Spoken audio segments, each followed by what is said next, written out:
Hello and welcome, this is doctor आकृति और आप है मेरे साथ हम सभी के अपने चैनल आरकेसी डू हब पे। Hello and good evening to all. एक बार जल्दी से कमेंट करके बता देंगे कि ऑडियो वीडियो क्लियर है कि नहीं, क्या आप मुझे देख सकते हैं, क्या आप मुझे सुन पा रहे हैं कि नहीं, थोड़ा जल्दी से बता दीजिए। हमें पता है कि कल से लेकर अभी तक बहुत कुछ हुआ, चाहे वो एईडीओ का एग्जाम हो, चाहे वो बिहार के मंत्रिमंडल में बदलाव हो, और बहुत सारे क्वेश्चंस आप सभी के दिमाग में है कि मैम क्या जो टीआरई एग्जाम है क्या अब वो नहीं होगा या क्या होगा, कैसे होगा, है ना। दूसरी बात है कि जिन्होंने अभी एईडीओ का एग्जाम दिया है वो अलग सन्नाटे में है कि पेपर इस लेवल का भी आ सकता है, हमने सोचा ही नहीं था। ठीक, जिनका एग्जाम होने वाला है वो परेशान है कि भाई अब हमारे शिफ्ट में कैसे क्वेश्चंस आएंगे। जो 72वीं बीपीएससी दे रहे हैं वो खुद परेशान है कि मैम अगर एईडीओ में ये पूछ दिया तो क्या अब सिविल सर्विसेज का लेवल भी वैसा ही हो जाएगा कि नहीं, है ना। तो आप सब बोले उसके पहले मुझे पता है कि कितनी कश्मकश में आप सभी हैं। एक तो एक एग्जाम का है कि नोटिफिकेशन नहीं आ रहा, दूसरे में है कि जो तैयारी कर रहे हैं उनको ये लग रहा है कि नोटिफिकेशन अगर आ भी गया तो क्या पेपर का लेवल सही में इतना ही रहेगा जितना इस बार आया है। ठीक है, तो उन सारी चीजों पर बात करेंगे एक एक करके। सबसे पहली बात तो ये कि ये बीपीएससी एईडीओ का एग्जाम था, पेपर का लेवल बिल्कुल भी ना तो आसान था ना तो मॉडरेट था, पेपर का लेवल जो था वो डिफिकल्ट था। पेपर का लेवल क्या था? पेपर का लेवल जो था वो डिफिकल्ट था, यानी जो सवाल थे वो यहाँ पर आए हुए थे, काफी मुश्किल सवाल थे। ठीक, दूसरी बात, क्या 72nd बीपीएससी भी इसी तर्ज पर जाएगा, क्या टीआरई भी इसी तर्ज पर जाएगा? तो आपको ये बात पता होनी चाहिए कि ये एग्जाम था एईडीओ, हम आज सुबह एप्लीकेशन पर भी यही बात कर रहे थे, असिस्टेंट एजुकेशन डेवलपमेंट ऑफिसर। ठीक है, यानी कि इस एग्जाम को क्लियर करके एजुकेशन डेवलपमेंट ऑफिसर बनेंगे जो भी इस एग्जाम को क्वालिफाई करते हैं। तो जाहिर सी बात है आप जिस चीज का डेवलपमेंट देख रहे हैं, आपको क्या पढ़ाया है, आपको क्या जानना चाहिए, आपको कहीं ना कहीं उसके लेवल पर अपनी तैयारी रखनी होगी। ठीक है, आपको क्या करनी होगी, उसके लेवल पर अपनी तैयारी रखनी होगी। तो क्या टीआरई इस लेवल का आएगा? नहीं कह सकते, नहीं कह सकते। क्यों नहीं कह सकते? इसीलिए नहीं कह सकते क्योंकि ये एक लेवल ऊपर का एग्जाम था। ठीक है, क्या टीआरई का यही लेवल रहेगा या इससे कम रहेगा? नहीं कह सकते, बट हम लोगों को अपनी तैयारी को इस लेवल तक लेकर चलना पड़ेगा। ठीक है, इस लेवल तक अपनी तैयारी को लेकर चलना पड़ेगा। मेरे पढ़ाए हुए से कितना आया है कितना नहीं आया अभी हम डिस्कशन कर लेंगे, दूध का दूध और पानी का पानी हो जाएगा। ठीक है, वो तो एक सेकेंडरी चीज है कि मेरा पढ़ाया हुआ आया, किसका पढ़ाया हुआ आया, किसी का पढ़ाया हुआ आया। 100% किसी का भी पढ़ाया हुआ नहीं आया, क्योंकि किसी को भी अंदाजा नहीं था, पहली बार एग्जाम हो रहा था, इस तरह से क्वेश्चन आ सकते हैं। ठीक है, तो क्या क्या करना है, कैसे कैसे करना है, क्या क्या हम लोग पहले पढ़ चुके हैं, कैसे कैसे हम लोगों को ये सारी चीजें देखनी है, इन सब के बारे में बात करेंगे, है ना। तो सारे सवालों का एक जवाब है कि क्या अब हम लोगों को हर एग्जाम में अपना लेवल ऊपर रखना है? बिल्कुल रखना है। स्टेटमेंट बेस्ड क्वेश्चन, कथन वाले सवाल, आप पर हमेशा हम जोर आते हैं। ठीक है, हमेशा क्या है, हमेशा हम जोर देते रहे हैं कि स्टेटमेंट बेस्ड क्वेश्चंस, कथन वाले सवाल को देखते चलिए, क्योंकि वो आप सबकी क्या है, आप सबकी दुखती नब्ज है। ठीक है, दूसरी बात आपको क्या ध्यान रखना है कि 10th तक तो है ही, लेकिन 11th 12th के भी इंपॉर्टेंट कॉन्सेप्ट्स को देखना है, जो चीजें हमने नहीं पढ़ी, जैसे गॉस लॉ वगैरह। ठीक है, अगर पूछ दिया गया है तो जाहिर सी बात है कि इलेक्ट्रिसिटी मैग्नेटिज्म में भी आपको अब इन चीजों को अपने साथ क्या करना है, लेकर चलना है। ठीक है, तो आइए आइए हम जरा पेपर डिस्कशन आपके साथ करते हैं, जिससे हमको अंदाजा लग जाएगा कि हम लोगों ने क्या पढ़ा है, क्या नहीं पढ़ा है। ऑफ कोर्स कुछ चीजें एनसीईआरटी से परे थी, कुछ चीजें एनसीईआरटी में थी, कैसे हम लोग कॉमन सेंस और एलिमिनेशन का उपयोग करके क्वेश्चंस के आंसर को देख सकते हैं।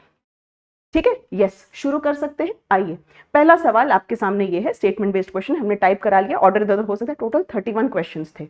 टोटल कितने क्वेश्चंस थे? टोटल 31 क्वेश्चंस थे। ठीक है, आइए अब जरा यहां पर गौर से देख रहे हैं। कुछ आपसे स्टेटमेंट्स दिए हुए हैं। कह रहा है मेंडल को आनुवांशिकी का जनक कहा जाता है। मेंडल को आनुवांशिकी का जनक कहा जाता है, क्या ये बात सही है? बिल्कुल, ये बात सही है। इसके बाद कह रहा है लॉ ऑफ सेग्रीगेशन में, लॉ ऑफ सेग्रीगेशन जो मेंडल के द्वारा दिए गए नियम थे, उसमें कह रहा है कि हर एक गैमीट को, हर एक युग्मक को 2 एलील मिलते हैं, 2 एलील मिलते हैं। ठीक है, जो लोग कह रहे हैं कि कुछ भी नहीं आया हुआ है, जरा अपने जेनेटिक्स के नोट्स खोलकर देखिएगा, जेनेटिक्स के नोट्स खोलकर देखिएगा, जिनकी खोज मेंडल ने की, ये तक बात सब आपको पढ़ाए हुए हैं। लॉ ऑफ सेग्रीगेशन आपको आसानी से बता चुके हैं कि जब भी सेग्रीगेशन होता है, पृथक्करण होता है, तो एक एक एलील आता है, 2 एलील नहीं आते। कितना एलील आता है? एक एक एलील आता है। ठीक है, ये अगर आप हमारे स्टूडेंट रह चुके हैं फाउंडेशन बैचेस के तो आपको पता होगा कि ये स्नैपशॉट आपके फाउंडेशन बैच का है। ठीक है, तो ये क्या लिखा है कि 2 एलील प्राप्त होते हैं, बिल्कुल भी नहीं। आप देख सकते हैं एक एक एलील ही क्या होता है, एक एक एलील ही आपको प्राप्त होता है, यानी कि ये बात गलत हो गई। मोनोहाइब्रिड क्रॉस, फिर से आ जाइए, क्या ये क्लास का स्नैपशॉट है आपके सामने? यस, मोनोहाइब्रिड क्रॉस के बारे जब हम बात करते हैं, मोनोहाइब्रिड क्रॉस में हमने पढ़ रखा है कि फिनोटाइप रेशियो 3:1 है, जीनोटाइप रेशियो 1:2:1 है। ठीक है, क्या ये आया हुआ है? क्या ये आया हुआ है? यस, बिल्कुल आया हुआ है। तो ये रहा आपके सामने। इंडिपेंडेंट असॉर्टमेंट, इंडिपेंडेंट असॉर्टमेंट का मतलब क्या है? हमने पढ़ा था कि जब भी जीन अलग होते हैं, जब भी हम क्या करते हैं, जब भी जीन अलग किए जाते हैं तो वो एक दूसरे से बिल्कुल स्वतंत्र होते हैं। ठीक है, लॉ ऑफ इंडिपेंडेंट असॉर्टमेंट तभी काम कर रहा होता है जब ये 2 अलग अलग क्रोमोसोम्स पे हो रहे होते हैं। ठीक है, जब ये कहां पर हो रहे होते हैं? जब ये अलग अलग क्रोमोसोम्स पर हो रहे होते हैं। जेनेटिक्स की बोर्ड पीपीटी अगर आप मैच करेंगे तो आपको यहाँ पर क्या मिलेंगे? सारे आपको क्लियर दिखेंगे। तो 1, 3 और 4 करेक्ट है। 1, 3 और 4 कहां पर है? ऑप्शन नंबर सी में है। ठीक है, स्टेटमेंट बेस्ड क्वेश्चन था, फर्क था, इन्होंने क्या किया, लॉज वगैरह पढ़ा दिए थे तो थोड़ा सा लग रहा था कि क्या हो जाएगा, मुश्किल हो जाएगा।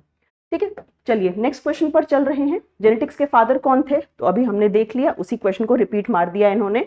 जेनेटिक्स के फादर, आनुवांशिकी के जनक कौन थे? ग्रेगोर मेंडल थे।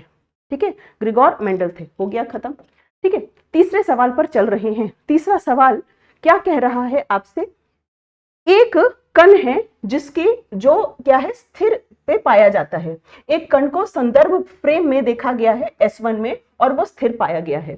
आप इसी को दूसरे फ्रेम में देख रहे हैं S2 में, तो वो नियत वेग से चल रहा है। कहने का मतलब है कि एक फ्रेम में वो रेस्ट में है और दूसरे में वो कांस्टेंट वेलोसिटी में है। ठीक है, एग्जाम से कुछ ही दिन पहले आपका क्लास का ये स्नैपशॉट है जहां पर आपको हम इनर्शिया बता रहे थे, जड़त्व बता रहे थे। हमने आपको बताया था कि इनर्शिया 2 चीज हो सकती है, या तो ऑब्जेक्ट रेस्ट में हो या यूनिफॉर्म मोशन में हो। ठीक है, लॉ ये कहता है, इनर्शिया पहला लॉ ये कहता है कि ऑब्जेक्ट इनर्शिया में ही रहता है, जड़त्व में ही रहता है जब तक कि उस पर असंतुलित बल काम ना करे। इनर्शिया का मतलब क्या है? जैसा है वैसा ही रहेगा। कहने का मतलब है कि अगर रेस्ट में है तो रेस्ट में ही रहेगा, यूनिफॉर्म मोशन में है तो यूनिफॉर्म मोशन में ही रहेगा। कैसे भी रहेगा, वो दोनों क्या है? इनर्शिया ही है। ठीक है, एग्जैक्ट यही पूछा गया है। एक के हिसाब से रेस्ट में है, दूसरे के हिसाब से कांस्टेंट वेलोसिटी में है, तो जाहिर सी बात है दोनों के दोनों ही क्या है? दोनों के दोनों जड़त्व ही है, दोनों के दोनों जड़त्व ही है, दोनों के दोनों इनर्शिया ही है। ठीक है, अब आप ये कहिएगा कि मैम डायरेक्ट नहीं है, पर आप सारी चीजें आपको सिर्फ अप्लाई करना था, है ना। अगर आपको इनर्शिया पता है, ये बेसिक बात पता है, तो आप इसको अप्लाई करेंगे, आप सीधे सीधे आंसर तक क्या कर सकते हैं? सीधे आंसर तक पहुंच सकते हैं। ठीक है, अब इस रिएक्शन पर चलेंगे। ये रिएक्शन चैप्टर हाइड्रोकार्बन से लिया गया है। अभी जो ऑनगोइंग बैचेस है उनसे पहले हाइड्रोकार्बन नाम का एक चैप्टर हमने पढ़ाया हुआ है। ठीक है, अगर यहाँ पर कोई अर्जुन बैच के स्टूडेंट्स हैं तो वो अपने नोट्स जरूर चेक कर सकते हैं। अगर आप अर्जुन बैच के स्टूडेंट होंगे तो आपने ये अपने नोट्स में जरूर देखा होगा कि मीथेन जब पानी के साथ रिएक्ट करता है बहुत हाई तापमान पे, तो पानी हाई तापमान में स्टीम बन जाता है निकल की मौजूदगी में, तो ये क्या बना देता है? CO प्लस H2 बना देता है। ये बना देता है CO प्लस H2, यानी कि हाइड्रोकार्बन जो है, जो हाइड्रोकार्बन है स्टीम के साथ रिएक्ट करता है निकल की मौजूदगी में, तो ये CO और H2 बना देता है। ठीक है, एग्जैक्ट हूबहू इस तरीके का क्वेश्चन भी आपको उस बैच में क्या किया गया है? कराया गया है। ठीक है, अपने नोट्स मिला लीजिएगा, ये क्वेश्चन भी कराया गया है। ठीक है, तो ये क्या है? CO और H2, ये है आपका वाटर गैस रिएक्शन। यहाँ पर हम बाकी ऑप्शंस भी आपके साथ क्या कर दे रहे हैं? डिस्कस कर दे रहे हैं। एल्डोल कंडेंसेशन क्या होता है? सब देखिए 12th NCERT का ही है, 12th NCERT का है एल्डोल कंडेंसेशन। यहाँ पर 2 चीजें हैं, यहाँ पर है एल्डिहाइड और कीटोन। जब एल्डिहाइड और कीटोन साथ में रिएक्ट करते हैं, एल्डिहाइड क्या होता है? इसको हम एल्डिहाइड कहते हैं। कीटोन क्या होता है? ये कीटोन होता है। ठीक है, तो एल्डिहाइड और कीटोन का साथ में रिएक्ट करना, एल्डिहाइड और कीटोन का साथ में रिएक्ट करना एल्डोल कहलाता है। यहाँ पर ना तो एल्डिहाइड है ना तो यहाँ पर कीटोन है। ठीक है, ना तो एल्डिहाइड है ना तो यहाँ पर कीटोन है, तो ये आंसर नहीं होगा। वैकर प्रोसेस क्या होता है? वैकर प्रोसेस एक ऐसी प्रक्रिया है जहां से हम लोग क्या कर रहे होते हैं? एल्कीन से एल्डिहाइड बना रहे होते हैं। एल्कीन से एल्डिहाइड या कीटोन बनाने की प्रक्रिया वैकर प्रोसेस कहलाती है। क्या कहलाती है? वैकर प्रोसेस कहलाती है। ठीक है, तो क्या होगा? ये भी नहीं होगा, ये भी आंसर नहीं होगा। ठीक है, इसके बाद ज़ीगलर नाटा। ज़ीगलर नाटा क्या है? ज़ीगलर नाटा एक कैटलिस्ट भी होता है, उत्प्रेरक भी होता है, पॉलीथीन बनने के काम आता है, पॉलीथीन बनने के काम आता है ज़ीगलर नाटा। ठीक है, तो ज़ीगलर नाटा भी यहाँ पर एग्जाम्पल नहीं होगा। ज़ीगलर नाटा जो उत्प्रेरक है वो पॉलीथीन बनाने के काम आता है। नोट्स में चेक करिएगा, पॉलीमर के स्नैपशॉट में आपको कहीं ना कहीं क्या होगा, कहीं ना कहीं मिलेगा ये।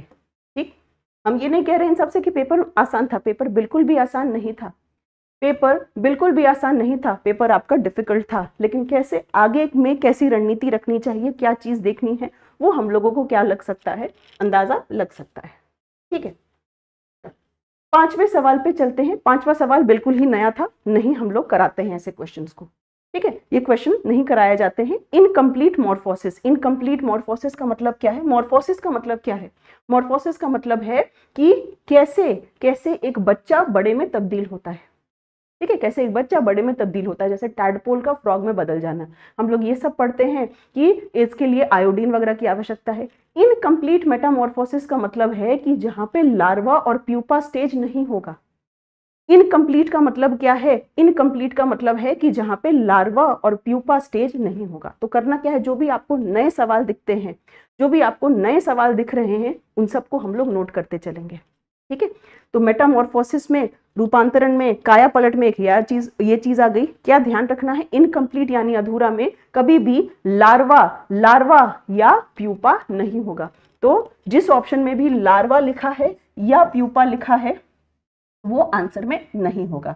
एग, निम्फ और अडल्ट। ठीक है, ये तस्वीर देखिएगा, एग, निम्फ और अडल्ट, तो ये कहलाता है इनकम्प्लीट मेटामॉर्फोसिस। ठीक है, इनकम्प्लीट का मतलब ही है कि लार्वा और प्यूपा ये दोनों शब्द आपको नहीं देखने को मिलेंगे, जबकि यहाँ पर पहले लार्वा है, फिर प्यूपा है और फिर यहाँ पर अडल्ट है। ठीक है, तो ये कंप्लीट है। लार्वा और प्यूपा का मतलब ही पूर्ण रूपांतरण है, यानी कंप्लीट मेटामॉर्फोसिस है। नया सवाल है, प्लीज इसको अपने पास कहीं नोट करके रख लेंगे। जो जो नई चीजें सीख रहे हैं उनको देखना है। ये क्वेश्चन नोट्स खोलिएगा अपने जरा, आपको ये मिलेगा। ठीक है, आपको ये मिलेगा लिखा हुआ। ये फंडामेंटल फोर्सेस हैं, फिजिक्स में फंडामेंटल फोर्सेस हैं, यानी कि मूल बल हैं। और इसमें आप देख सकते हैं कि यहाँ पे सबसे स्ट्रॉन्ग है स्ट्रॉन्ग न्यूक्लियर फोर्स, और ग्रेविटेशनल फोर्स, गुरुत्वाकर्षण बल जो है वो क्या हो गया है, वो सबसे ज्यादा कमजोर है। पढ़ा हुआ है कि नहीं? नोट्स खोल के देखिएगा तो आपको मिलेगा ये।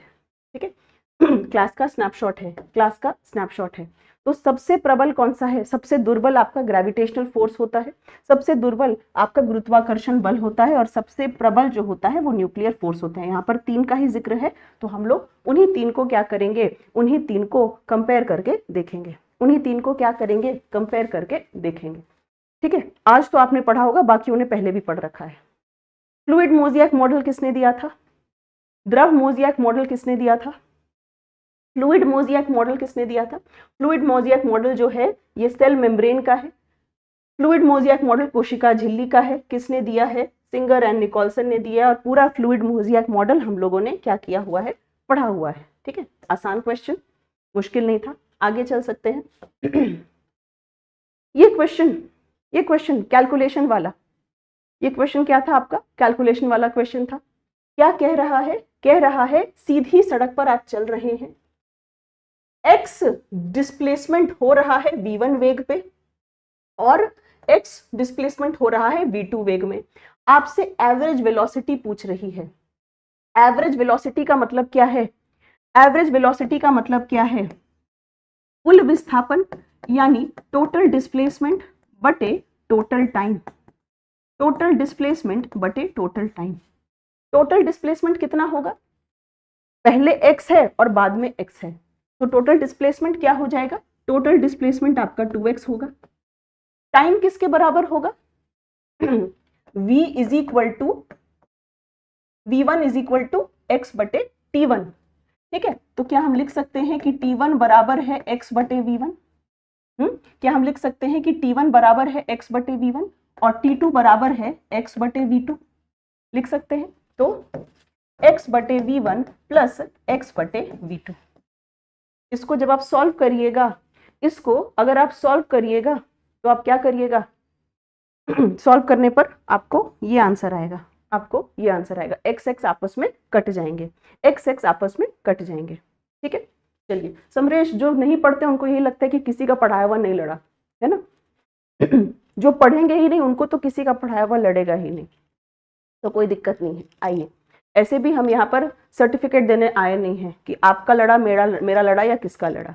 ठीक है, यहाँ पर आप अपना परिचय दे रहे हैं। मेरा एग्जाम नहीं था, आपका एग्जाम था। अगर आपका मार्क किया हुआ लड़ेगा तो आप सेलेक्टेड होंगे। चलिए, हीमोग्लोबिन के बारे में बात कर रहे हैं। ठीक है, सिंपल क्वेश्चन था, पहले भी आप लोग पढ़ चुके होंगे। हीमोग्लोबिन और क्लोरोफिल दोनों के दोनों में ही क्या होता है, दोनों के दोनों में ही आयरन होता है। दोनों के दोनों में ही क्या होता है, दोनों के दोनों में ही आयरन होता है। देखिए, ऑप्शंस पेपर पर डिपेंड करता है, सेट दूसरा हो सकता है। ठीक है, जो करेक्ट आंसर है वो हम बता रहे हैं। 10वां सवाल, फोटोसिंथेसिस में कौन सा पिगमेंट है? फोटोसिंथेसिस में कौन सा पिगमेंट होगा, कौन सा वर्णक होगा? अगर आपके पास हमारी किताब है, ये क्लास नोट्स का आपका तस्वीर है। ठीक है, ये क्लास नोट्स की आपकी तस्वीर है, ये भी आपको पता रखा है। यहाँ पर डायरेक्ट क्वेश्चन है कि मेन पिगमेंट क्लोरोफिल होता है, उसके अलावा ज़ैंथोफिल, कैरोटीनॉइड्स सब हो रहे होते हैं। उससे कैरोटीनॉइड्स, ज़ैंथोफिल क्या होते हैं, ये सारे हो रहे होते हैं। ठीक है, तो यहाँ पर क्या है, ये है आपका क्लोरोफिल ए, डायरेक्ट लिखा है, क्वेश्चन पूछा हुआ है। बायो मोरलेस आपका हैंडल कर सकते थे आप। ठीक है, ये क्वेश्चन बिल्कुल भी नया था, ये बिल्कुल भी पढ़ा या पढ़ाया हुआ नहीं होगा, क्योंकि इस क्वेश्चन में आपको गॉस लॉ लगा दिया, इस क्वेश्चन में आपको गॉस लॉ लगा दिया। लेकिन जितने भी लोग पहले पढ़ चुके हैं, अभी इस क्वेश्चन को हम आपको एक्सप्लेन करते हैं। क्या आपको ये पता है कि जब भी हम मैग्नेट के 2 टुकड़े करते हैं तो मैग्नेट कभी मोनोपोल नहीं बनाता? क्या ये बात आपको पता है कि मैग्नेट कभी भी मोनोपोल नहीं बनाता है कि नहीं? मैग्नेट को कभी भी अगर आप 2 हिस्सों में काट दीजिएगा तो 2 हिस्सों में काटने के बाद वो हमेशा 2 पोल्स की तरह मौजूद होता है। मतलब मैग्नेट कभी भी मोनोपोल नहीं बनाता। ठीक है, हाँ या ना? तो मैग्नेट हमेशा 2 पोल बनाता है, 2 पोल बनाता है। दूसरी बात, मैग्नेटिक फील्ड, चुंबकीय क्षेत्र के बारे, क्या यह बात सही नहीं है कि चुंबकीय क्षेत्र की रेखाएं नॉर्थ से निकलती हैं और साउथ में घुसती हैं? चुंबकीय क्षेत्र की रेखाएं नॉर्थ से बाहर जाती हैं, साउथ से अंदर जाती हैं। ठीक है, और अंदर भी इनकी दिशा साउथ से नॉर्थ होती है, अंदर भी इसकी दिशा क्या होती है, साउथ से नॉर्थ होती है। यस और नो? ठीक है, अब चार्ज पे आते हैं। क्या आप सभी ने ये पढ़ रखा है कि मैग्नेट की लाइंस तो ऐसे लूप बना रही होती हैं, मैग्नेट की लाइंस तो ऐसे लूप बना रही होती हैं, लेकिन जब आप चार्ज के बारे में बात करते हैं तो चार्ज की जो लाइंस होती हैं, यानी जो इलेक्ट्रिक फील्ड लाइंस होती हैं, जो विद्युत क्षेत्र की रेखाएं होती हैं, वो प्लस पर जाती है और माइनस पर खत्म हो जाती है। वो प्लस पर जाती है और माइनस पर क्या हो जाती है, माइनस पर खत्म हो जाती है। ठीक है, तो इसका मतलब क्या है कि ये क्लोज लूप बनाती है, ये क्लोज लूप बनाता है, ये क्लोज लूप नहीं बनाता, ये क्लोज लूप नहीं बनाता। इतनी बात से सहमत है और इतना हमने भी आपको पढ़ा रखा है। ठीक है, कि मैग्नेटिक फील्ड लाइंस लूप बनाती हैं, नॉर्थ से साउथ जाती हैं, अंदर भी साउथ से नॉर्थ जाती हैं, यानी कि कंटिन्यूअस है। चार्ज प्लस से जाती है, माइनस पर खत्म हो जाती है, ये लूप नहीं बनाती। ठीक है, ये बात से सब वाकिफ है। आइए अब इस क्वेश्चन को देखते हैं। गॉस लॉ कह रहा है मैग्नेटोस्टैटिक्स और इलेक्ट्रोस्टैटिक में। मैग्नेटोस्टैटिक का मतलब है जब आप मैग्नेट को स्थिर रखते हैं, इलेक्ट्रोस्टैटिक का मतलब क्या है, इलेक्ट्रोस्टैटिक का मतलब है जब आप चार्ज को स्थिर रख रहे होते हैं। ठीक है, जब आप क्या कर रहे होते हैं, जब आप चार्ज को स्थिर रख रहे होते हैं। यहां पर BDS ये दिखाता है, B का मतलब है मैग्नेटिक फील्ड। अगर आप गौर से यहां पर देखते हैं तो जितनी फील्ड लाइंस, जितनी क्षेत्र रेखाएं नॉर्थ से बाहर जा रही हैं, उतनी ही साउथ से अंदर आ रही हैं। हाँ या ना?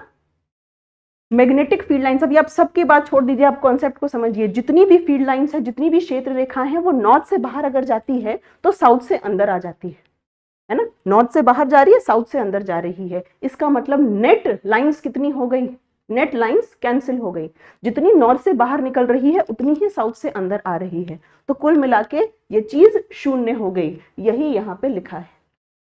जबकि इलेक्ट्रिक फील्ड के साथ ऐसा नहीं है। क्या हो गया?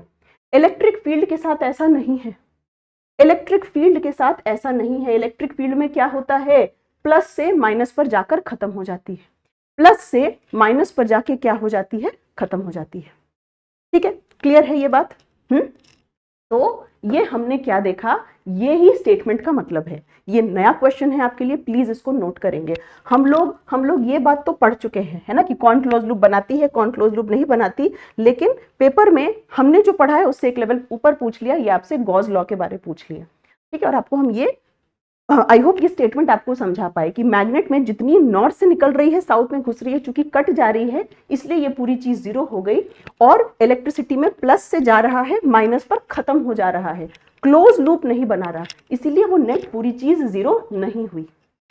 कारण क्या है कि मैग्नेट के मोनोपोल नहीं होते। बिल्कुल भाई, मैग्नेट के मोनोपोल नहीं होते। अगर आप मैग्नेट को काट रहे होते हैं तो वो कभी भी मोनोपोल नहीं होता, वो हमेशा दो पोल के जोड़े में एग्जिस्ट करता है। जबकि इलेक्ट्रिसिटी में चार्ज अकेले हो सकता है, प्रोटॉन अकेले हो सकता है, इलेक्ट्रॉन अकेले हो सकता है, लेकिन मैग्नेट का नॉर्थ पोल कभी अकेला नहीं होता। ठीक है, तो इसीलिए दोनों बातें करेक्ट हैं, और यही क्या है, यही इसका एक्सप्लेनेशन है।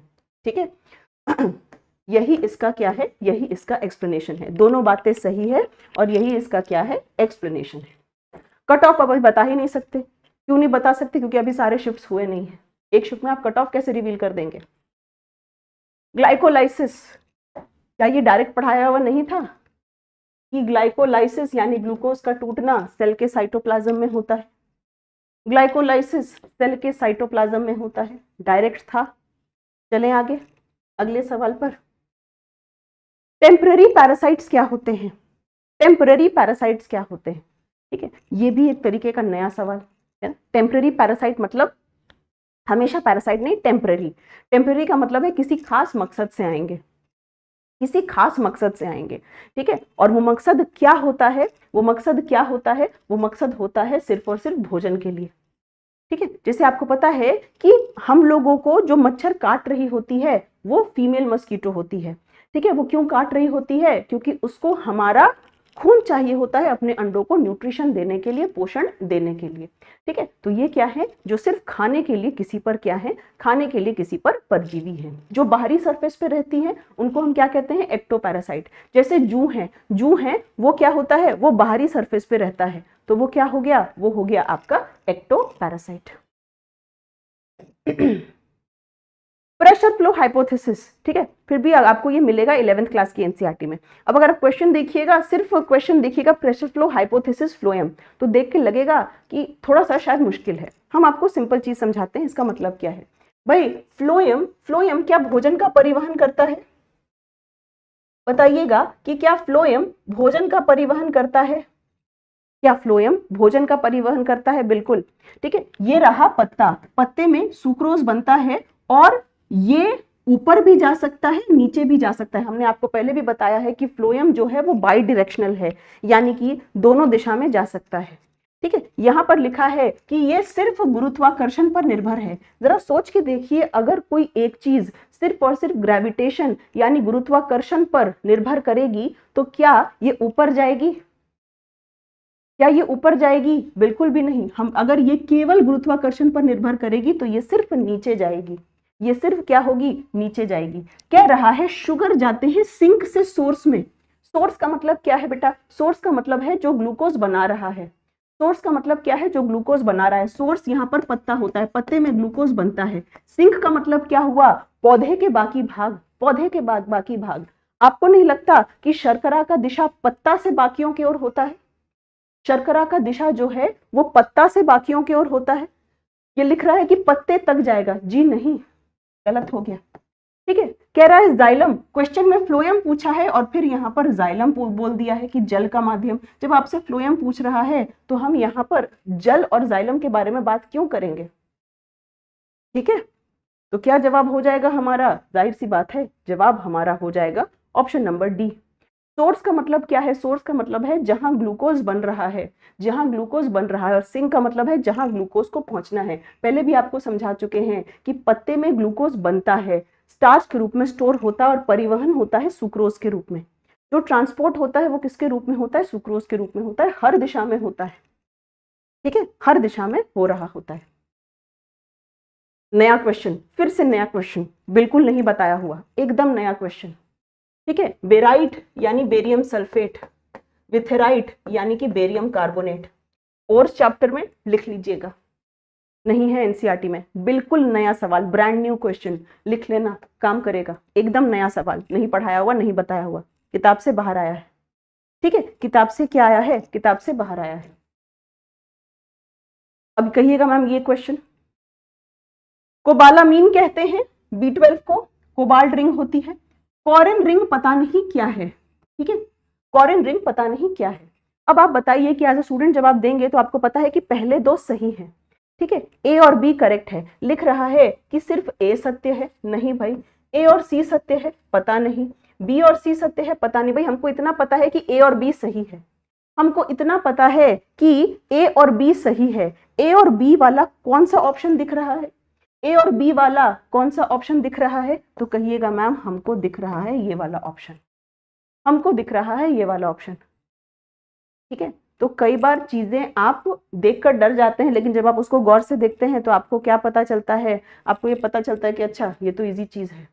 साइनोकोबालामीन कहते हैं, इसमें कोबाल्ट होता है, भाई ये सभी को पता है, कोई नई चीज नहीं है। कॉरिन रिंग इसको कहते हैं, ठीक है। जैसे हीमोग्लोबिन में पोरफायरिन रिंग होता है ना, ठीक है, जैसे हीमोग्लोबिन में पोरफायरिन रिंग होती है, पोरफायरिन रिंग होती है, वैसे ही ये कॉरिन रिंग है। कॉरिन रिंग में कोबाल्ट होता है, ठीक है। वैसे ही ये क्या है? वैसे ही ये आपकी कॉरिन रिंग है, और कॉरिन रिंग में कोबाल्ट है, और ये विटामिन B12 में मौजूद होती है। तो जहां पर विटामिन के नोट बनाए हैं, जहां पे विटामिन के नोट्स बनाए हो, वहां पर लिख लो, वहां पर लिख लो कि B12 मौजूद, कॉरिन रिंग मौजूद होती है, ठीक है। चल सकते हैं आगे, ओके। बिल्कुल नया सवाल, बिल्कुल नया सवाल, ठीक है, एकदम नया सवाल कि प्योर रेजिस्टेंस, कैपेसिटेंस, इंडक्टेंस। हालांकि रेजिस्टेंस, कैपेसिटेंस, इंडक्टेंस ये चीजें आप पढ़ चुके हो, लेकिन हाँ करंट, वोल्टेज इन सबसे नहीं पता। एकदम नया क्वेश्चन, बिल्कुल नया क्वेश्चन, नहीं पढ़ाया हुआ, ठीक है, समझिए इसको। क्वेश्चन में बात हो रही है एसी करंट की। एसी करंट कौन सा करंट है? एसी करंट वो करंट है जो अपनी दिशा बदलता रहता है, ठीक है। ऑल्टरनेटिंग करंट वो करंट है जो अपनी क्या करता है? जो अपनी दिशा बदलता रहता है, ठीक है। अब जब भी आप करंट लिख रहे होते हो, जब भी आप बता रहे होते हो कि भारत में इतनी करंट आ रही है, तो आप क्या बोल रहे होते हो? कि एक वोल्टेज बताते हो, है ना, वोल्टेज बताते हो, फ्रीक्वेंसी बताते हो। जैसे आप कहते हो कि भारत में जो करंट हमारे घरों में आ रहा है उसकी फ्रीक्वेंसी क्या है? एसी की फ्रीक्वेंसी जो है वो है आपकी 50 हर्ट्ज, ठीक है। घरों में जो करंट आता है वो एसी है। अब यहाँ पर कॉन्सेप्ट समझिएगा, क्योंकि बिल्कुल नया सवाल है, बिल्कुल नया सवाल है, हम लोगों ने इसको पढ़ा नहीं है। आई एम श्योर 99.9% लोगों को कहीं ना कहीं डाउट होगा इसमें। सिंपल तरीके से समझाने की कोशिश करें, ध्यान से देखिएगा। सबसे पहले यहाँ पर रेजिस्टेंस की बात हो रही है। रेजिस्टेंस का मतलब क्या होता है? रेजिस्टेंस यानी प्रतिरोध का मतलब होता है जो करंट का विरोध करे, ठीक है। क्या किसी रेजिस्टर के अंदर करंट इकट्ठा हो सकता है? क्या किसी रेजिस्टर के अंदर करंट इकट्ठा हो सकता है? आपका जवाब है नहीं, किसी रेजिस्टर के अंदर करंट इकट्ठा नहीं हो सकता, ठीक है। कैपेसिटर क्या है? आपको हम समझा चुके हैं कई बार कि पंखे में कैपेसिटर इस्तेमाल होता है। कैपेसिटर एक ऐसा यंत्र है जो चार्ज को स्टोर करता है, जो क्या करता है? जो चार्ज को स्टोर करता है, ठीक है, जो चार्ज को क्या कर रहा होता है? जो चार्ज को स्टोर कर रहा होता है। इंडक्टेंस क्या होता है? इंडक्टेंस हमेशा चेंजिंग मैग्नेटिक फील्ड का विरोध करता है। चेंजिंग मैग्नेटिक फील्ड का क्या कर रहा होता है? विरोध कर रहा होता है। अब चूंकि रेजिस्टेंस, प्रतिरोध जो है वो अपने पास किसी भी तरीके का चार्ज स्टोर नहीं करता, इसीलिए वोल्टेज और करंट साथ चलते हैं। सुनना ध्यान से, रेजिस्टेंस का मतलब ही प्रतिरोध है, प्रतिरोध का मतलब है करंट का प्रतिरोध करता है। तो किसी तरीके के करंट को या चार्ज को स्टोर नहीं करता, और चूंकि ये चार्ज को स्टोर नहीं करता, इसीलिए करंट और वोल्टेज बिल्कुल एक ही साथ चल रहे होते हैं। करंट और वोल्टेज क्या कर रहे होते हैं? करंट और वोल्टेज एक ही साथ चल रहे होते हैं। ठीक है, तो हमने क्या देखा कि यहाँ पर करंट और वोल्टेज एक ही साथ चल रहे होते, एक ही फेज में चल रहे होते, यानी 1 का क्या आ जाएगा? 1 का Q आ जाएगा। कैपेसिटर क्या करता है? कैपेसिटर चार्ज को स्टोर करता है। कैपेसिटर क्या कर रहा है? कैपेसिटर चार्ज को स्टोर करता है। कैपेसिटर पंखे में इस्तेमाल होता है, चार्ज को स्टोर करता है, और चार्ज के मूवमेंट से ही क्या आता है? चार्ज के मूवमेंट से ही करंट आता है। इसका मतलब है कि यहाँ पर करंट पहले होगा और वोल्टेज बाद में होगा। यही आप ग्राफ में देख रहे हैं। यहाँ पर करंट पहले है, ये आई करंट को दिखा रहा है, करंट पहले है और वोल्टेज जो है वो बाद में है। ठीक है, तो कैपेसिटर क्या कर रहा है? कैपेसिटर चूंकि चार्ज को स्टोर कर रहा है, इसीलिए करंट पहले है और वोल्टेज बाद में है। इसका मतलब है 2 का क्या हो जाएगा? 2 का P हो जाएगा। 2 का क्या हो जाएगा? 2 का P हो जाएगा। ठीक है, इंडक्टेंस क्या करेगा? इंडक्टेंस करंट की चेंजिंग को का विरोध करता है। करंट क्या करता है? करंट जो है चेंजिंग का विरोध करता है, यानी कि उल्टा है, कैपेसिटर का उल्टा है इंडक्टेंस। ठीक है, इसका मतलब क्या होगा कि यहाँ पर वोल्टेज पहले आएगा और करंट जो होगा वो बाद में आएगा। वोल्टेज पहले पीक बना, करंट का पीक जो बना वो बाद में बना। ठीक है, पहले बना और इसका बाद में बना। ठीक है, तो ये रहा आंसर। और RLC का मतलब क्या है? रेजिस्टेंस, इंडक्टेंस और कैपेसिटेंस सारे एक साथ बात की जा रही है। सारी बात किसके साथ की जा रही है? एक साथ बात की जा रही है। बिल्कुल नया क्वेश्चन है, बिल्कुल नया क्वेश्चन है, ब्रांड न्यू क्वेश्चन है आपके लिए। अगला क्वेश्चन बच्चों वाला सवाल है। अगला क्वेश्चन बच्चों वाला सवाल है। पानी का परिवहन जाइलम से होता है, सभी को पता है। कैम्बियम पौधे की चौड़ाई बढ़ाता है। ठीक है, फ्लोएम क्या करता है? फ्लोएम जो होता है वो खाने का परिवहन कर रहा होता है। आगे चलते हैं, ये भी नया सवाल, ये भी कोऑर्डिनेट ज्योमेट्री का नया सवाल। कोऑर्डिनेट ज्योमेट्री का नया सवाल पीवी ग्राफ है। ठीक है, पीवी ग्राफ है। पीवी ग्राफ के अंडर का जो एरिया होता है ना, पीवी ग्राफ के अंडर का जो एरिया होता है वो आपको वर्क डन देता है। ठीक है, पीवी ग्राफ के अंदर जो एरिया होता है वो आपको क्या देता है? वो आपको वर्क डन देता है। ठीक है, तो ये एरिया कितना है? ये एरिया है, ये एरिया कवर हो रहा है, ये एरिया कवर हो रहा है। जब ये एरिया कवर हो रहा होता है तो हम लोग कैसे निकालते हैं? ये एरिया ट्राइंगल है और फॉर्मूला क्या होगा? Half into base into height, half into base into height. ठीक है, V है और 3V है, V है और 3V है, P और 2P है, सॉरी यहाँ भी P है इधर भी P है, तो ये दोनों आपस में क्या हो जाएंगे? ये दोनों आपस में कट जाएंगे, 3V माइनस 2V। ठीक है, तो ये कितना आएगा? ये आएगा, कट गया। इसको अगर गौर से देखिएगा तो ये V है, ये भी 3V है, ये भी 3V है, ये भी आपस में क्या होंगे? ये भी आपस में कट जाएंगे। ठीक है, ये भी आपस में क्या होंगे? कट जाएंगे। ऊपर 4P है, नीचे भी P है, तो 4P माइनस P किसके बराबर होगा? 3P के बराबर होगा। इधर V बचा, हाइट में कितना बचा? हाइट में 3P बचा, तो यहाँ पर कुल मिला के 3PV हो जाएगा। कोऑर्डिनेट ज्योमेट्री मैथ्स भी है, कोऑर्डिनेट ज्योमेट्री मैथ्स भी है और फिजिक्स का भी कॉन्सेप्ट लगता है कि पीवी ग्राफ के बीच जो एरिया होता है वो वर्क डन होता है, हमने इसीलिए आपको कराया। ठीक है, पीवी ग्राफ के अंदर जो एरिया है वो वर्क डन है।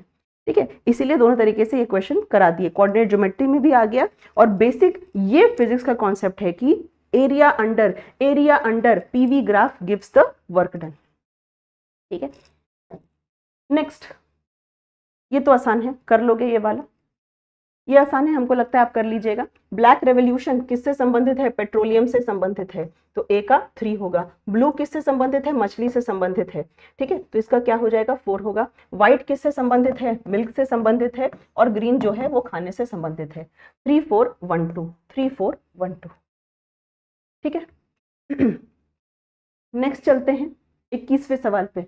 एरिथ्रोमाइसिन, एरिथ्रोमाइसिन क्या है? एंटीबायोटिक है। क्या हम लोगों ने एरिथ्रोमाइसिन के बारे में पढ़ा है? टेट्रासाइक्लिन एरिथ्रोमाइसिन क्लोरमफेनिकॉल, जब आपको हम ड्रग्स चैप्टर पढ़ाए हैं तो क्या हमने ये तीनों के नाम पढ़ाए हैं? टेट्रासाइक्लिन, एजिथ्रोमाइसिन, क्लोरमफेनिकॉल, ये तीनों के तीनों क्या होते हैं? ये तीनों के तीनों बैक्टीरियोस्टैटिक एंटीबायोटिक होते हैं। ये तीनों के तीनों बैक्टीरियोस्टैटिक एंटीबायोटिक होते हैं। टेट्रासाइक्लिन, एरिथ्रोमाइसिन और क्लोरमफेनिकॉल क्लास 12 की एनसीईआरटी में है। ठीक है, तो इसका मतलब क्या है? इसका मतलब ये है कि भाई ये एंटीबायोटिक तो है, ये बात सही है। ये बात क्या है? ये बात सही है। दूसरा क्या कह रहा है कि ये प्रभावशाली है लीजियोनेलोसिस के। अब ये भी बहुत लोगों को नहीं पता होगा, हम लोग तो खैर मेडिकल फील्ड से हैं तो हमें ये बात पता है, लेकिन इन्होंने बीमारी भी नायाब सी चुनी है। बैक्टीरिया से होने वाली बीमारी है, ठीक है, कई बार पानी वगैरह से फैल जाती है और पानी वगैरह से फैल जाने के बाद आपके लंग्स में ये परेशानी क्रिएट कर सकती है। लंग्स में क्या कर सकती है? परेशानी क्रिएट कर सकती है। मैक्रोसाइक्लिक है, मतलब इसकी केमिस्ट्री से कह रहा है मैक्रो का मतलब बड़ा, मैक्रो का मतलब क्या है? बड़ा, और साइकिल का मतलब क्या है? कि कोई कंपाउंड अगर साइकिल के रूप में है। फिर कह रहा है कि ये किण्वन से नहीं बनाया जा सकता। सभी को पता है कि सचारो शब्द ईस्ट को दिखा रहा है, खमीर को दिखा रहा है, और हमने ये बात पढ़ रखी है कि एंटीबायोटिक जो होती है, जो जीवाणु रोधी होती है, वो या तो बैक्टीरिया से बन सकती है या फंगस से बन सकती है। जो एंटीबायोटिक्स होती है, जो जीवाणु रोधी होती है, वो या तो बैक्टीरिया से बन सकती है या फंगस से बन सकती है। यहाँ लिखा है कि इससे नहीं बनेगी, इससे नहीं बन सकती, है ना, it can not be produced, इससे नहीं बन सकती, इसीलिए ये गलत हो गया है। ठीक है, इसको कहते हैं, अगर कैलकुलेटेड रिस्क किसी को लेना है, किसी को अगर रिस्क लेना है सारे सवालों को देखकर, तो इसको आप एक तरीके से रिस्क ले सकते हैं, प्रोवाइडेड आपका दिमाग कितना शांत रहता है मुश्किल सवालों को देखकर।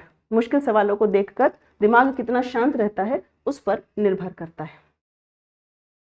ये तो भाई उसी दिन यूट्यूब पे कराए थे, है ना, ये तो उसी दिन यूट्यूब पे कराए थे। ये टेबल देखा देखा सभी को होगा, चाहे आप पेड बैच के हैं, चाहे आप फाउंडेशन बैच के हैं, चाहे आप किसी क्रैश कोर्स के हैं, चाहे आप सिर्फ यूट्यूब से पढ़ते हो, आपको पता है मिरर लेंस हम लोग बहुत बार पढ़ चुके हैं। ये क्वेश्चन आपके लिए आसान था। कॉनकेव मिरर क्या करता है? शेविंग में इस्तेमाल होता है, तो 1 का क्या हो जाएगा? 1 का एस हो जाएगा। कॉन्वेक्स मिरर गाड़ी के साइड में इस्तेमाल होता है, तो 2 का क्या हो जाएगा? 2 का आर हो जाएगा। कॉन्वेक्स लेंस कहां पर इस्तेमाल होगा? कॉन्वेक्स लेंस क्या करता है? कॉन्वेक्स लेंस क्या कर रहा होता है? क्या ये मायोपिया को ठीक करता है? जी नहीं, मायोपिया को ठीक नहीं करता। ये किसके लिए इस्तेमाल किया जा सकता है? प्रोजेक्टर वगैरह के लिए, तो 3 का पी होगा। और कॉनकेव लेंस मायोपिया को ठीक करता है, तो 4 का क्यू हो जाएगा। SRPQ, option number C, option number C. ठीक, चल सकते हैं आगे। Okay, simple harmonic motion. अब इस क्वेश्चन को देखकर कितने लोग ये जानते हैं कि जब भी एक बॉल को हम ऊपर से नीचे फेंक रहे होते हैं तो इसकी पोटेंशियल एनर्जी कम होती है और काइनेटिक एनर्जी बढ़ती है? कितने लोग इस बात से सहमत हैं कि जब बॉल रेस्ट पर होता है, जब बॉल यहाँ पर रेस्ट पर होता है, तो इसकी वेग 0 होती है, इसीलिए इसकी गतिज ऊर्जा 0 होती है, इसीलिए इसकी पूरी की पूरी एनर्जी इसकी पोटेंशियल एनर्जी में आ जाती है ना, इसकी पूरी की पूरी एनर्जी इसकी क्या हो जाती है? पोटेंशियल एनर्जी हो जाती है। जब ये बॉल नीचे गिरना शुरू होता है तो वेग बढ़ता है, काइनेटिक एनर्जी बढ़ती है, पोटेंशियल एनर्जी कम हो जाती है। बिल्कुल बीच में आधी काइनेटिक और आधी पोटेंशियल होती है। और जब ये बिल्कुल नीचे गिरने वाला होता है, जब ये बिल्कुल नीचे गिरने वाला होता है, तो होता क्या है कि काइनेटिक एनर्जी ही ज्यादा होती है और पोटेंशियल एनर्जी लगभग 0 हो जाती है। ठीक है, इसका मतलब क्या है? इसका मतलब है कि इस फंडे को लगाओ यहां पर, सिंपल हार्मोनिक मोशन। ठीक है, जब आप एक सरल गोलक को ले रहे हो और ये जब अपने एक्सट्रीम पर जाता है तो अब ये यहां से अपनी दिशा बदलता है। ये वही बात है कि जब आप एक बॉल को नीचे से ऊपर उछालते हो, ठीक है, तो ऊपर पॉइंट पर पहुंच के बहुत कम क्षण के लिए उसका वेग 0 हो जाता है। ठीक वैसे ही जब एक पेंडुलम, एक गोलक को आप ऐसे लेकर जाते हैं तो बिल्कुल एक्सट्रीम पोजीशन पर जैसे यहां पर वेग 0 आ जाता है, ठीक वैसे ही यहां पर भी वेग 0 आ जाता है। अगर वेग 0 हो जाएगा तो सारी की सारी एनर्जी किस रूप में होती है? सारी की सारी एनर्जी पोटेंशियल एनर्जी के रूप में होती है। ठीक है, यहां पर भी यही बात कह रहा है कि एक्सट्रीम पोजीशन पे सारी की सारी एनर्जी पोटेंशियल एनर्जी के रूप में होती है। जब आप नीचे आ गए हो तो बहुत ज्यादा स्पीड में हो, ऐसे केस में वेग ज्यादा है, सारी की सारी एनर्जी काइनेटिक एनर्जी है। ठीक वैसे ही जब ये सरक गोलक बीच में आया तो ये अपने मैक्सिमम वेलोसिटी पर है, तभी तो ये आगे चला जाता है, तो कह रहा है कि एक्सट्रीम पोजीशन पर मैक्सिमम है, बिल्कुल भी नहीं, एक्सट्रीम पोजीशन पर 0 है, इसका मतलब ए सही है और आर क्या हो गया है? आर गलत हो गया है। आर जो है वो गलत हो गया है। एस्ट्रोनॉट, क्या ये जानते नहीं हैं हम लोग कि लाइट कैसे भी गमन कर सकता है, इसको माध्यम की जरूरत नहीं है, साउंड को माध्यम चाहिए, साउंड को क्या चाहिए? साउंड को माध्यम चाहिए। तो जो अंतरिक्ष में रहेगा उसको क्या होगा? लाइट तो चली जाएगी लेकिन साउंड नहीं जाएगी, लेकिन साउंड जो होगी वो नहीं जाएगी। ठीक है, ये स्ट्रक्चर किसका है? फिर से बाउंसर। अगर आप अपने जेनेटिक्स के क्लास नोट्स देखे होंगे, ये जेनेटिक्स के आपके क्लास नोट्स है, मैंने आपको ये बात जरूर बताया था कि किसके पास सिंगल रिंग होगा, किसके पास डबल रिंग होगा। मैंने आपको बताया था कि डबल रिंग वाले प्यूरिन होते हैं, डबल रिंग वाले देखो मार्क भी किया हुआ है, 2 रिंग वाले प्यूरिन होते हैं और सिंगल वाले पायरिमिडीन होते हैं। सिंगल वाले क्या होते हैं? सिंगल वाले पायरिमिडीन होते हैं। तो इसका मतलब क्या है? इसका मतलब है कि एडेनिन तो आंसर नहीं होगा, एक को हम लोग एलिमिनेट कर सकते हैं, लेकिन ऑफ कोर्स गेस करना मुश्किल है, क्योंकि आप 4 में से अगर 2 को भी हटा देते तब भी गेस वर्क चल सकता था। यहाँ पर आप 4 में से सिर्फ 1 को ही हटा रहे हो। फिर से एक नया सवाल, मतलब इस लेवल तक भी ये लोग क्या कर सकते हैं? जा सकते हैं, है ना? बिल्कुल ही नया सवाल। यूरासिल आंसर है, यूरासिल क्या है? यूरासिल आंसर है। नया सवाल, गेस वर्क करना भी मुश्किल था। लॉ ऑफ सेग्रीगेशन क्या कहता है? पृथक्करण का नियम क्या कहता था? पृथक्करण का नियम ये कहता था कि गैमीट फॉर्मेशन के वक्त, युग्मक निर्माण के वक्त हर एक के पास एक ही एलील आता है। गैमीट फॉर्मेशन के वक्त हर एक के पास क्या हो जाता है? हर एक के पास एक ही एलील आता था। हर एक के पास क्या होता था? हर एक के पास एक ही एलील आ जाता था। यही था ना? गैमीट फॉर्मेशन के वक्त हर एक के पास क्या आ जाता था? हर एक के पास एक ही एलील आ जाता था। यानी ये कहीं ना कहीं इशारा क्या कर रहा है? ये इशारा कर रहा है हमारा 3:1। ठीक है, 9:3:1 बेटा ये किस में रेशियो आता था? अगर आपको याद हो तो ये हमने पढ़ा था डाई हाइब्रिड क्रॉस में। मैं आपको इसको थोड़ा सा एक्सप्लेन कर देती हूँ। डाई हाइब्रिड क्रॉस पढ़े हैं क्या? डाई हाइब्रिड क्रॉस में हमने ये रेशियो पढ़ा है 9:3:3:1। ठीक है, तो ये रेशियो आपका डाई हाइब्रिड क्रॉस में है, और डाई हाइब्रिड क्रॉस एक तरह से किसका प्रतिनिधित्व कर रहा होता है? लॉ ऑफ इंडिपेंडेंट असॉर्टमेंट का। ठीक है, किसको दिखा रहा होता है? Law of independent assortment. तो अगर आपसे क्वेश्चन में पूछता कि लॉ ऑफ इंडिपेंडेंट असॉर्टमेंट कौन बता रहा है, तब आप कहते कि वो बता रहा है ऑप्शन नंबर बी। ठीक है, लॉ ऑफ सेग्रीगेशन यानी कि हर एक गैमीट के पास एक ही एलील होगा, ये बात हमको बता रही होती है लॉ ऑफ सेग्रीगेशन। ठीक है, इसमें भी 2 रेशियो है, आपको पता है। जीनोटाइप रेशियो है 1:2:1 और फिनोटाइप रेशियो है 3:1। 3:1 का मतलब क्या है कि यहाँ पर 3 पौधा लंबा था और 1 पौधा क्या था? 1 पौधा छोटा था। ठीक है, तो इसीलिए आंसर इसका क्या हो जाएगा? इसीलिए इसका आंसर सी हो जाएगा। अगर क्वेश्चन में इंडिपेंडेंट असॉर्टमेंट पूछता तब आप डाई हाइब्रिड क्रॉस को आंसर कर रहे होते। फिर से जेनेटिक्स के, मतलब हमको लग रहा है बायोलॉजी में ये लोग टॉपिक उठाए हैं कि चलो जेनेटिक्स उठाते हैं और जेनेटिक्स को पूरा रगड़ देते हैं, super critical fluid science marathon की क्लास, हमको लगता है 3 अप्रैल के आसपास ये क्लास ली गई थी। सुपर क्रिटिकल फ्लूइड बताए थे क्रिटिकल टेम्परेचर वो तापमान है जिसके परे आप किसी गैस पर कितना भी प्रेशर लगाइए, किसी गैस पर कितना भी प्रेशर लगाइए, कितना भी दाब लगाइए, वो लिक्विड में नहीं बदल सकता, वो लिक्विड में नहीं बदल सकता। ठीक है, अगर आप YouTube फॉलो कर रहे हैं तो आपने, मुझे लगता है, ये वाली चीज देखी होगी। ठीक है, ये रहा सुपर क्रिटिकल स्टेट, ग्राफ के साथ भी आपको हम समझाए थे। ठीक है, तो किसी को आप इतना क्या कर दो, एक ऐसी स्थिति जहां पर आप कितना भी प्रेशर लगाइएगा, कितना भी प्रेशर लगाइएगा, वो लिक्विड नहीं बदलेगा। प्लीज समझिए कि ये AEDO का एग्जाम है, ये ना तो टीचर बनने का एग्जाम है, ना तो एक ऑफिसर बनने का एग्जाम है, सॉरी, सिविल सर्विसेज के जरिए ऑफिसर बनने का एग्जाम है। ये असिस्टेंट एजुकेशन डेवलपमेंट ऑफिसर का है। इसका काम ही है पूरे एजुकेशन डेवलपमेंट को की निगरानी रखना, है ना। तो आप समझिए कि एग्जाम क्या है, और इसीलिए इस तरह का क्वेश्चन इन्होंने सेट किया हुआ है। ऑफ कोर्स चूंकि ये पहली बार हो रहा था तो किसी को भी अंदाजा नहीं था कि ये इस लेवल तक जा सकते हैं, है ना। अंतर समझिएगा कि कौन सा एग्जाम है, उस एग्जाम से जो रोल मिल रहा है वो कौन सा रोल मिल रहा है। इसका काम ही है एजुकेशन डेवलपमेंट ऑफिसर। ठीक है, तो इसको उस लेवल की अपनी तैयारी रखनी होगी, ये चुनेंगे ही ऐसे लोगों को। सुपर ग्लू किसका पॉलीमर है, एलिमिनेशन से सॉल्व कर सकते थे। सोडियम बेंजोएट क्या होता है, ये प्रेजर्वेटिव होता है, खाद्य परिरक्षक होता है। एसिटिक एसिड विनेगर में इस्तेमाल किया जाता है। Vinyl chloride PVC, vinyl chloride का पॉलीमर कौन सा है, PVC है।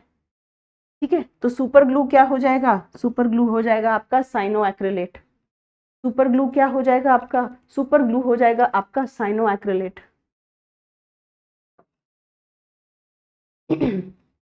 कंडक्टर, कंडक्टर और रेजिस्ट, ये सेमीकंडक्टर। ठीक है, क्लास का अगर आप अपना स्नैपशॉट खोलेंगे तो आपको ये ग्राफ मिलेगा। हमने आपको पहले ही बता रखा है कि कंडक्टर में जब आप तापमान बढ़ाते हैं तो उसकी रेजिस्टिविटी बढ़ती चली जाती है। क्यों, क्योंकि तापमान बढ़ने से इलेक्ट्रॉन को और एनर्जी मिल जाती है और इलेक्ट्रॉन एक दूसरे से टकराने लगते हैं। सेमीकंडक्टर के साथ उल्टा है। सेमीकंडक्टर अर्धचालक में जब आप तापमान बढ़ाते हैं, जब आप तापमान बढ़ा रहे होते हैं तो इनकी रेजिस्टिविटी, इनकी प्रतिरोधकता क्या हो जाती है, कम हो जाती है। ठीक है, क्यों कम हो रही है, क्योंकि इलेक्ट्रॉन एक तरह से व्यवस्थित हो गए हैं और एक दूसरे का विरोध नहीं कर रहे, करंट आसानी से फ्लो कर जाएगा। क्लास का ही आपका स्नैपशॉट है। ठीक है, तो हमने क्या देखा कि कंडक्टर की बढ़ रही है, जबकि सेमीकंडक्टर की जो प्रतिरोधकता है ये क्या हो रही है, कम हो जा रही है।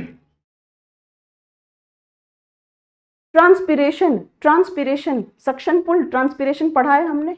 ट्रांसपिरेशन यानी वाष्पोत्सर्जन क्या होता है, क्वेश्चन भी हमने आयोग का पहले पढ़ रखा है कि सक्शन पुल से क्या होता है। तो सक्शन पुल आपको हमने समझाया भी है कि वो बिल्कुल स्ट्रॉ से कोल्ड ड्रिंक पीने की तरह है। जब आप तेज उसको खींचते हैं तो सारा का सारा पानी जो है वो ऐसे ऊपर चढ़ता जाता है। इसी को एक्सेंट ऑफ सैप कहा जाता है, इसी को एक्सेंट ऑफ सैप कहा जाता है। ठीक है, नेक्स्ट क्या लिखा है कि ट्रांसपिरेशन से जो परासरण दाब है जड़ों में वो बढ़ जाता है। अब जरा एक बात बताइएगा कि ये आपका पत्ता है। ट्रांसपिरेशन वाष्पोत्सर्जन का मतलब है जल को जल वाष्प में परिवर्तित कर देना, वाटर को वाटर वेपर में क्या कर देना, परिवर्तित कर देना। ठीक है, ये पौधे की जड़ है, ये पौधे की रूट है। पौधे की जड़ के आसपास सॉइल होती है, मृदा होती है।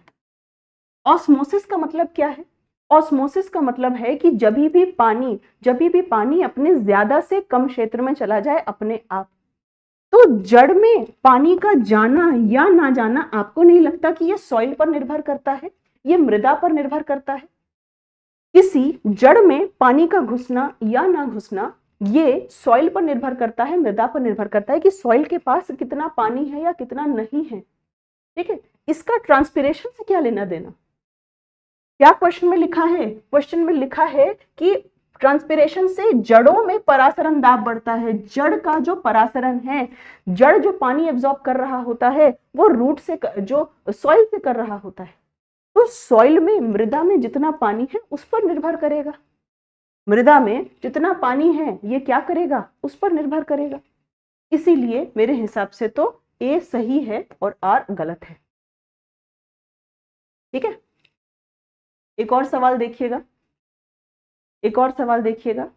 डार्विन के जैसे कंक्लूजन पर कौन पहुंचे? कौन से वैज्ञानिक थे जिन्होंने स्वतंत्र कार्य किया और डार्विन के जैसे कंक्लूजन पे पहुंचे? अब आपको हम एक चीज दिखाते हैं, मिस हो जाता है कई बार। क्लास 12 की एनसीईआरटी है, एवोल्यूशन चैप्टर है। गौर से जरा देखिए, एल्फ्रेड वॉलेस का नाम लिखा है, एल्फ्रेड वॉलेस है, ठीक है। आइलैंड है मेलाई आइलैंड को, और साफ लिखा है कि डार्विन से ये क्या किए थे, डार्विन से ये मिलता जुलता काम किए थे। एनसीईआरटी का स्नैपशॉट दिखा रहे हैं, ठीक है, एनसीईआरटी का स्नैपशॉट दिखा रहे हैं। तो कहां से ये सवाल पूछे हैं, मतलब पूरा का पूरा एनसीईआरटी लेकर बैठे और वेल रिसर्च करके ये सवाल पूछे, ठीक है। यहां से ये लाइन ली हुई है, एल्फ्रेड वॉलेस नाम है, आइलैंड का नाम भी याद कर लीजिएगा, ठीक है। तो ये था आपका पूरा का पूरा पेपर, 31 क्वेश्चन निकल के आए थे आपके पूरे के पूरे साइंस के, जिसमें कुछ ऐसे सवाल थे, है ना। अब अगर हम एक गो थ्रू कर दें तो पहला सवाल हम लोगों ने किया हुआ था, दूसरा सवाल भी हम लोग जानते थे, तीसरा सवाल भी हम लोगों ने पढ़ रखा था, चौथा सवाल भी क्लास में देखा हुआ सवाल था, ठीक है। पांचवा सवाल नया था, ये आप क्या कर सकते हैं नोट कर सकते हैं। छठा सवाल भी पढ़ाया हुआ था, देखा हुआ था। सातवां भी पढ़ाया हुआ था, देखा हुआ था। आठवां भी आप मैनेज कर सकते थे, मुश्किल नहीं था। नौवां आसान सवाल, 10वां डायरेक्ट क्वेश्चन, 11वां सवाल नया सवाल, ठीक है। 11वां सवाल नया सवाल देख लीजिएगा, गॉस लॉ से था, समझा दिया हमने। 12वां सवाल बहुत सिंपल, सवाल नंबर 13 नया ही कहेंगे। 14 बिल्कुल हम लोग देख सकते थे। सवाल नंबर 15 फिर से नया सवाल।